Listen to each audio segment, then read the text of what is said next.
What's up guys, Murray here with Murray's Mobile Mechanics and welcome to the channel. Today I'm working on a 2022 Mitsubishi Outlander sail trim. This is the one I did motor mounts, and today we are doing rear brake pads and rotors. They are squeaking, so I'll leave a clip of how the noisy they are. And these ones have got the electronic parking brake. If you go to a shop or the dealership, they will charge you just to use a bidirectional scanner to activate or deactivate the electronic parking brake. So I'll show you how to do those brakes without the special tool, and let me set myself up and then we go from there.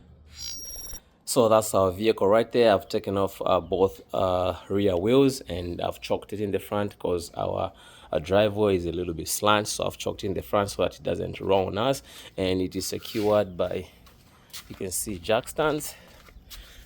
There's one here and there's one on the other side, and on the other side you can see there's a tire for more safety, and we are good to go. So I took off the wheels using a 21mm socket with the impact wrench. We got 5 lug nuts on each side, so we are good to go. So right now let me show you what's happening. So you see this is not spinning, which means the parking brake is engaged. So let's head inside the vehicle. I show you how to deactivate it so that this thing should be rolling, and that's when you put it in a service mode to actually dismantle everything. So let me do that and then I'll bring you guys back.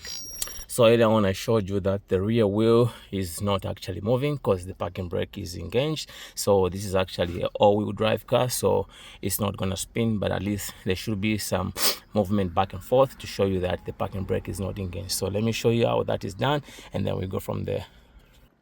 So all you gotta do is turn the car on but not the engine running. So this is what you need. You can see the parking brake is on right there. That tells you that the parking brake is engaged. So let's head outside and show you what I was talking about.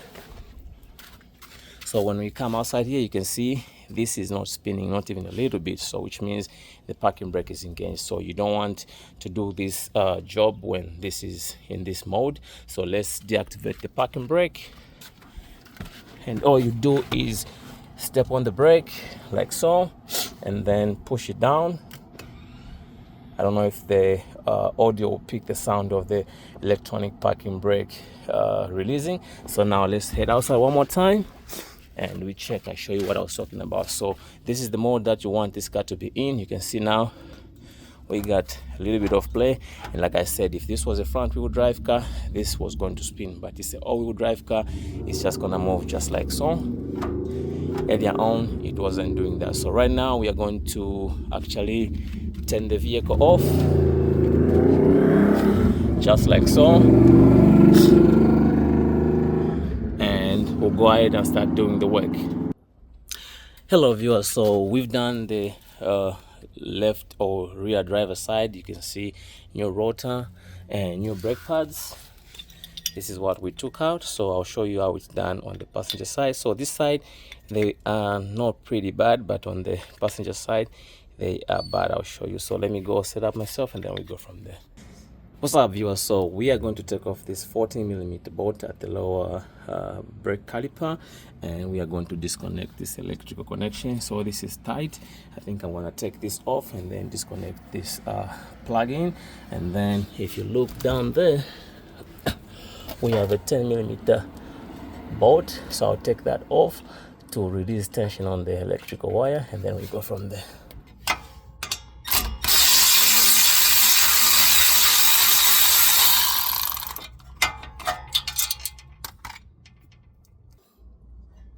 So this is the electric connector. You see right here, you have to press on the tab just like so, and then pull it, and this comes off. We'll leave this one just like so, and this is how it looks. You just have to press on the tab right there and then you release it. So right now let me take the brake pads off. You see how they look. You can see this is the inside one, it's completely gone, and we got the outside one pretty much gone as well. So let me show you the new one and then we go from there. So you can see how the new one looks. If we do the comparisons, you can see the difference, that these are completely worn out. So let me show you the part number and then we go from there. So that's the part number for the brakes. It's a DG2135 Duralast Gold. I love these because they're pretty good brakes. So right now I'm gonna take off this brake caliper. There's a 21 millimeter bolt, one at the bottom, one on the top, and let's do that, and then we go from there.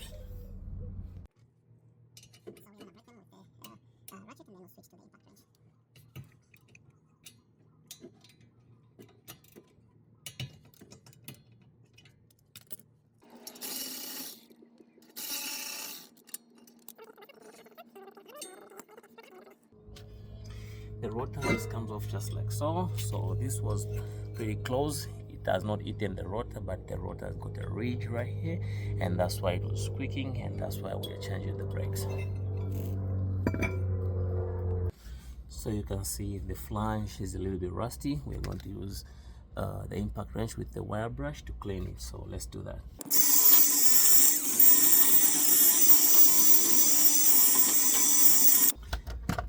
So the areas the impact wire brush did not reach, we're going to use just a regular wire brush. So let me do that, and then we go from there.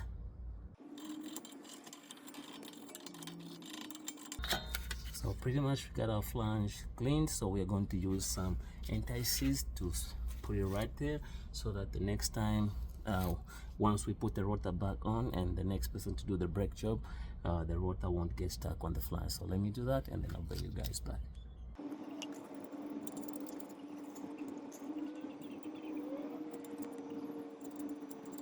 So don't put too much, this is enough. So right now I am going to clean up the brake caliper, and then we add some lube on it, and then we go from there. So this is our brake caliper. So right now I'm just going to use the wire brush to clean where the brake pads go. We are not going to change the hardware, we're just going to clean it, and it's just going to be fine. But if you want, you can change them. And the brake pads that I bought for this car come with the hardware, but like I said, this hardware looks okay, so I'm just gonna add some grease or lube on them, and then we should be good. We're also going to lubricate this sliding pin. So what we are going to do is just push it in and out, take it out, clean it, and then you can add your new lube on the sliding pin just like so.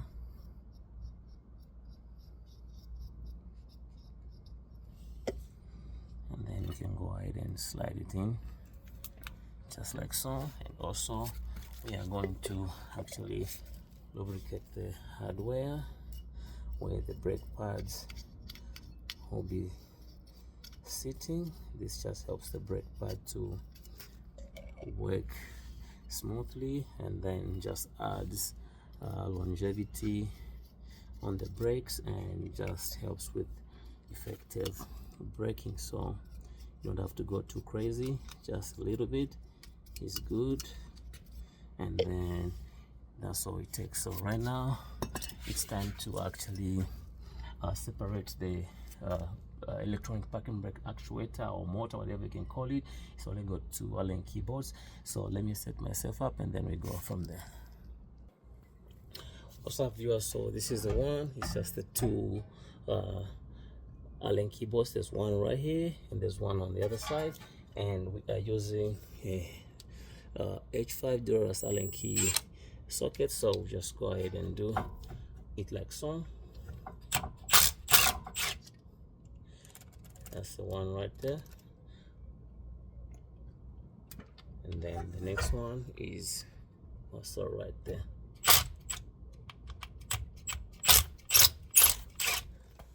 And they come off just like so. So all you have to do is, the first thing is know the orientation, and then all you have to do is just separate it, just wiggle it just like so,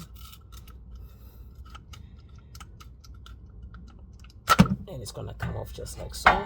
So like I said, know the orientation, and like I said, it's just the 2 Allen keyboards, one here, one here. So this is the unit that the dealer will charge you a certain amount just to use a bidirectional scan tool, and this is just how you do it without the scan tool. So this is where the plug-in goes. Make sure it's plugged in all the way when you finish the job, and it's just some gears in there and some actually I believe it's rubber belts, but I'm not too sure, but it's just some gears right here and some right here, and then the motor inside. So I'm gonna put this on the side.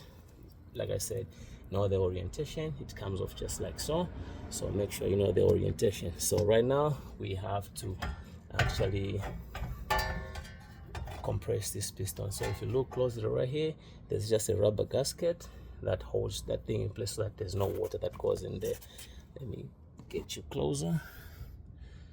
That's the rubber gasket right there, and that's the piston. So right now, let me set myself up. We compress the piston.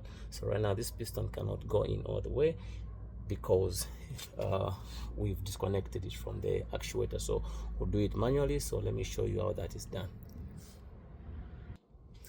So that's set up right there. I hope you can actually see clearly. Let me see if I can move closer and show you how it is done clearly. So let me set myself up this way.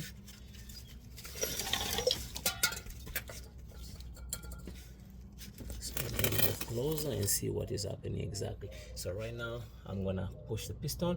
It will move a little bit because it's got just that enough room that we managed to disconnect it. So it's just gonna move just a little bit, but it's not gonna go in all the way. So you can see right now it goes in and it stops right there.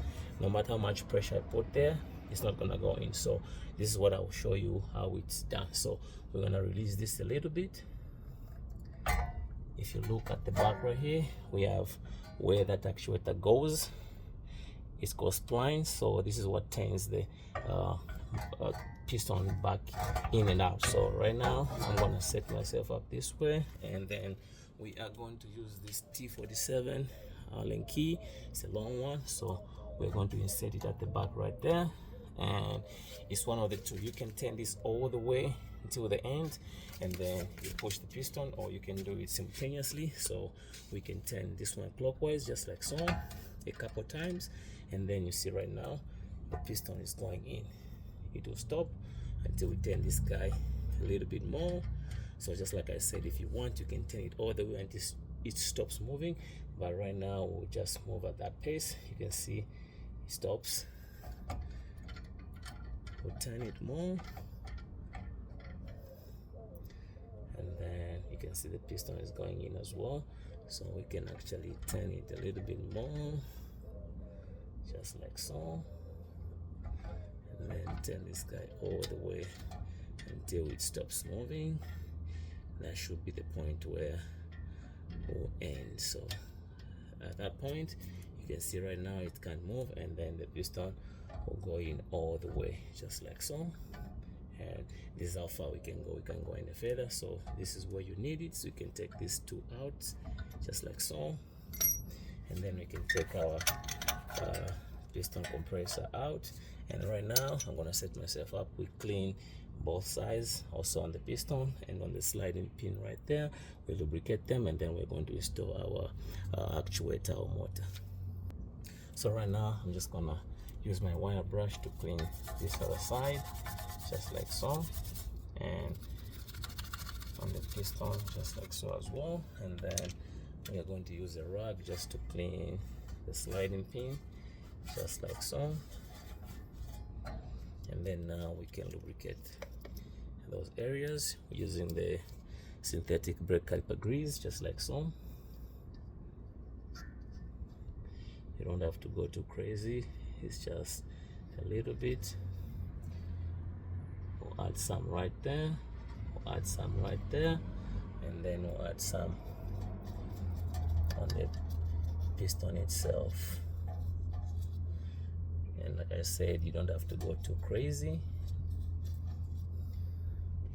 And right now I'll go ahead and install the actuator, and then we go from there. So always know the orientation of your actuator, the way it came out. So in our case it came out this way, so we'll go ahead and just wiggle it. I'm gonna need two hands. We're just gonna wiggle it just like so, and then we'll go ahead and install our two bolts just like so. One this side and the other one on the other side.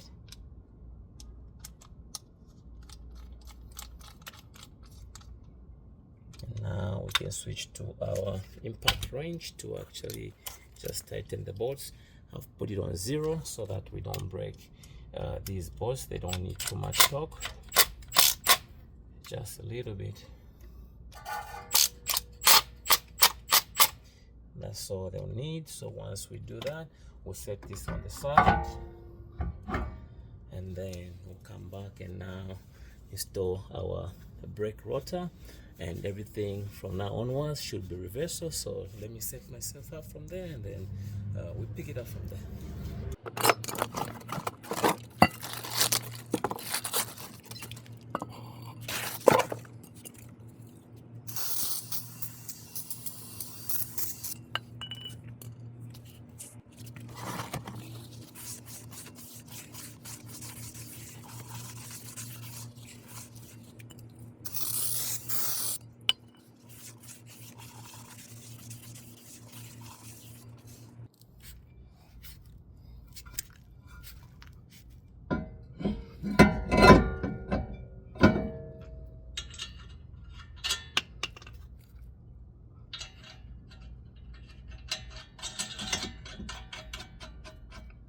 So this is just to help the rotor sit all the way so that we don't have any movements, and then we'll go ahead and spray some brake clean as well.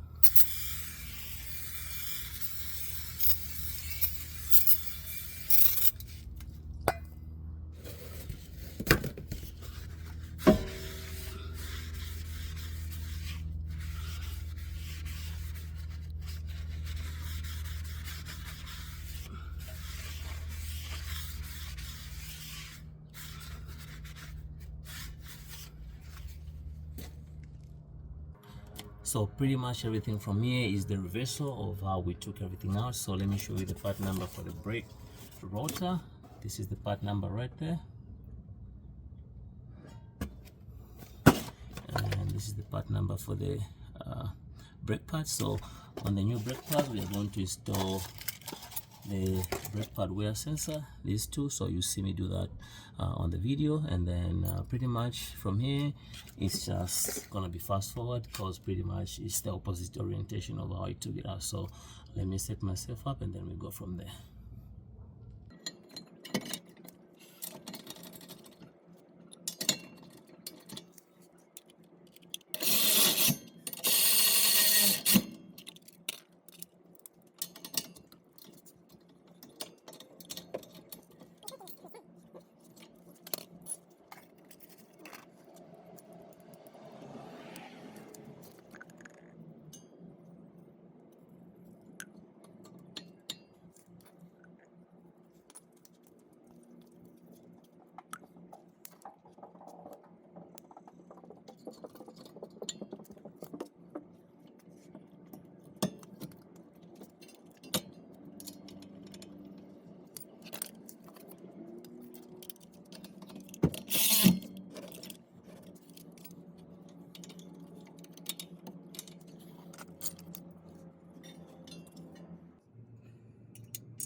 So pretty much everything is back on. This I put it on just to help the rotor sit, so that we put the two brake caliper bolts on without fighting them, because if this is moving too much, you struggle to center them.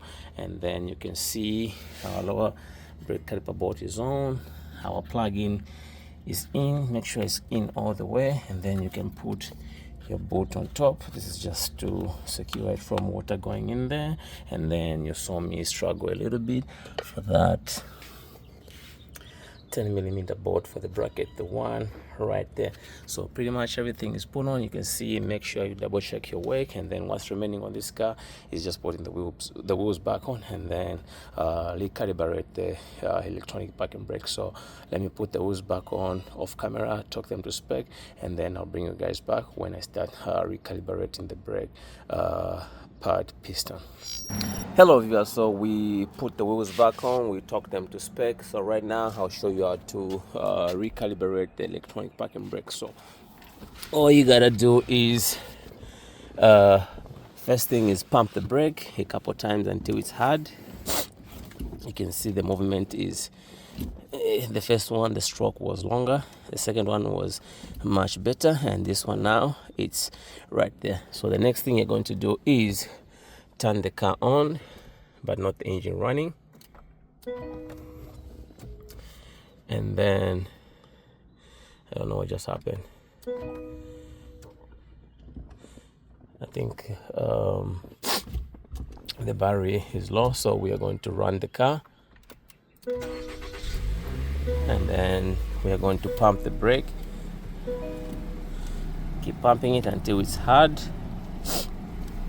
So when you do that, and then you can see right now there is no brake light on the dashboard, and will come this way, you're going to hear a sound.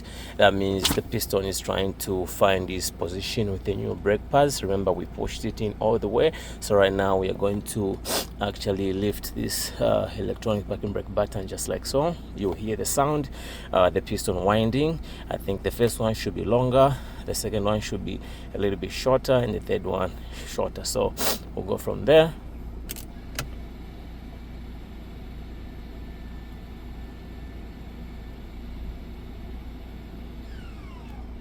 So I don't know if you can hear that, and the first one was longer because the piston is trying to find itself. You can see now we got the parking brake on and the light is on, so we're going to push it downwards.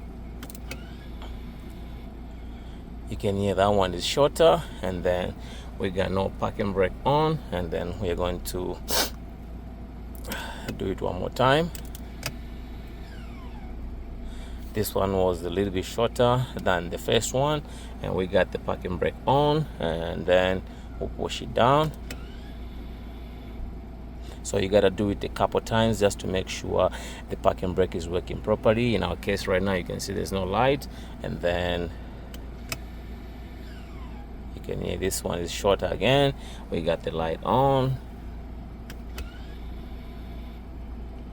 and then just do a couple times to make sure everything is working properly, and pretty much that's all you gotta do. So right now you can see it's not on, and the dashboard is clear, no parking brake. And once we activate it, you can see the light turns on right there, and then we got the parking brake, so which tells us the parking brake is working properly. So I'm gonna test drive this vehicle to make sure everything is good, and then I hope we can catch the sound that was there earlier on. It was there on the right rear side. So right now as we drive it, I'll make a short clip to compare how it was when it came in and then how it's gonna leave. So let me do that, and then we'll go from there. So pretty much everything is working properly, but we got the service due light on right there, so customers added an oil change. So right now we're just gonna test drive the vehicle, go grab some oil and the oil filter, and then we come and do the oil change. So let me do that, and then I'll bring you guys back.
done.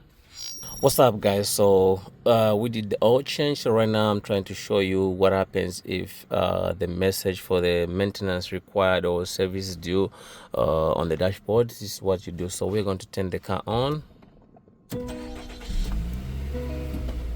You can see the car is running right now, and we got there should be a message talking about the oil change due. So that's the warning door open. Our driver door is open, and let's see, you can see service due right now. So if you have a car that brings that message on the dashboard, wherever you take your car for an oil change, please don't let them put a sticker like this one on your vehicle. This just misleads you. They adjust the oil change so that you can be going there quicker than the right time for you to do the oil change. So we don't need this. We'll take that one out, and then we'll concentrate on that light. So right now let me turn the car off, and then we'll reset the light. So we'll turn the car on one more time, just like so. So we are going to use this side of the steering wheel. Let me just find a way to focus properly. Let me see, so that we are able to see what's going on. So we'll use these buttons on the left side of the steering wheel. So we are going to cancel that message right there. We got that message as well for the oil service due. We're going to cancel that one, and then we'll try to go with this side. We are going to look for the setting page. So we'll keep scrolling until we get to the last one that says settings. That's where you need to be, and then we'll scroll down. No, we'll press OK first, just like so, and then you got a bunch of pages to go to. So we are looking for the maintenance, so we'll scroll down just like so until we go to maintenance. You can see we got the first one is ASC setting. The next one is driver assistance. The third one is personal display. The fourth one is eco mode setting. The fifth one is TPMS settings. The sixth one is clock. We'll keep scrolling, and the next one is vehicle setting. So we'll go to maintenance. That's the one we need, and then we'll press OK on it, just like so, and then brings the next page which says oil control systems. We'll scroll down to oil and filter. That's the one we need, and then we'll press OK, just like so. And then, so this one actually is never been reset, so we are going to set it for the customer, just like so. So we'll go up to add the numbers. So we use 0W24 synthetic. We'll set it up to 5,000. Other people say 7, but that's not right. The oil filter can't take that, so we'll go to 5,000, and then we'll press OK, and then we'll scroll down to reset, and it's asking us confirm reset. We'll go down to yes, and then we'll press yes, and reset has been done. So we'll cancel out, and then I think what's happening is it's on this page they say other, still the same thing. We'll cancel, and then we'll go to oil control and see what we got right there. And this is the one we need to reset. You can see engine oil service due in 0 miles. That's why the light was coming on. I think the other technician did the reset, but they didn't go to where we just did the reset. So we'll press OK on that one, and then confirm reset. So you should be mindful where you take your car. So that's all we're gonna do, and it's been reset to that mileage right there. So actually I was saying 5,000, so the car is actually set to be done within 10,000 miles. So this is 9941. That's engine oil service due. So we'll come out of it just like so, 9941, and then we'll go to this one. That's the one we did reset. So it says that, but pretty much, you know, you need to take care of your car. So 5,000 should be good, and pretty much that's all it takes, viewers. Thanks for watching. Please subscribe like always, and we really appreciate this customer. He's a happy customer. We did the motor mounts on his vehicle, so watch out for that video. This should be the first one. I've seen other Outlanders, but not the 2022, so watch out for that video. And like I said, last time we did the motor mounts, we did verify that he needs rear brakes, and he drove a long distance, so we actually gave him a free oil change for supporting the business. So shout out to our customer right there. And so pretty much that's what it takes for us. Thanks for watching. Please subscribe, like, share, and we'll see you on the next one.